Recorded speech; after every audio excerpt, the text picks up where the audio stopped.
Question అడిగారు కానీ దానికి ఆన్సర్ రాలేదు ఆనంద్ గారి నుంచి. యాక్చువల్లీ ఇలాంటి సినిమాలు ట్విస్ట్లు టర్న్లు ఉన్న సినిమాలు, సస్పెన్స్ థ్రిల్లర్స్ సినిమాలకి ముందే టాక్ బయటకు వస్తే అంటే అది స్ప్రెడ్ అవుతుంది కదా, ఓపెన్ అయిపోతాయి. ఒకేసారి చేస్తే ఒక 1000 స్క్రీన్స్ 2000 షోస్ పడితే ఓపెన్ పర్లేదు, కానీ 170 స్క్రీన్స్ దగ్గర వాళ్ళు ఓపెన్ అయిపోతే అది మల్టిప్లే అవి బయట తెలిసిపోతే అక్కిపోతుంది కదా.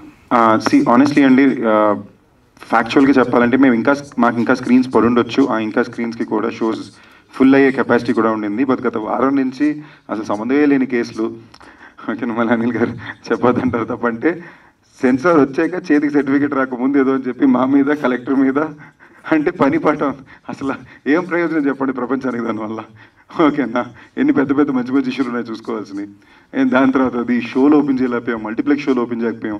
సో మాకు కాన్ఫిడెన్స్ ఉంది మేము ఇచ్చిన కాంటెంట్ మీద, ఫెయిత్ మీద.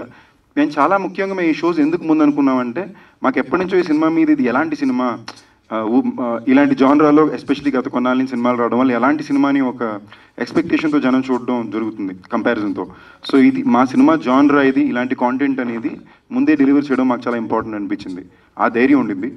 నిన్నైతే కొన్ని రకరకాలుగా అయితే ఓన్లీ ఆన్ ఆఫ్ చూసింది, ఒక 28 గంటల ముందే వీడియోలన్నీ బయట తీసేసి డే లైట్లోని కామెంట్ రెస్పాన్సులు పెడుతున్నారు.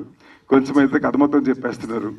సో అలాంటివి ఉన్నాయి. బట్ మా నమ్మకం ఏంటంటే, ఒక కొత్త కథ తీసినప్పుడు ఎప్పుడైనా సరే దానికి ఎప్పుడూ ఒక సెకండ్ పడుతుంది మనం బ్రీత్ ఇన్ చేసి బ్రీత్ అవుట్ చేసుకోవడానికి. సో ఇలాంటి సినిమాలకి ఇది మంచిదేనండి. సో రేపటికల్లా మాకు ఇంకా స్ట్రాంగ్గానే ల్యాండ్ అవుతుంది. సో అండ్ ఎస్పెషల్లీ ఈ సినిమా ఎంటర్టైన్మెంట్ చాలా బాగా వర్కౌట్ అయింది. ఎంటర్టైన్మెంట్ బాగా వర్కౌట్ అయిందని మాట నిన్నాళ్ళైంది. ఆ సౌండ్ చాలా స్ట్రాంగ్ అండి.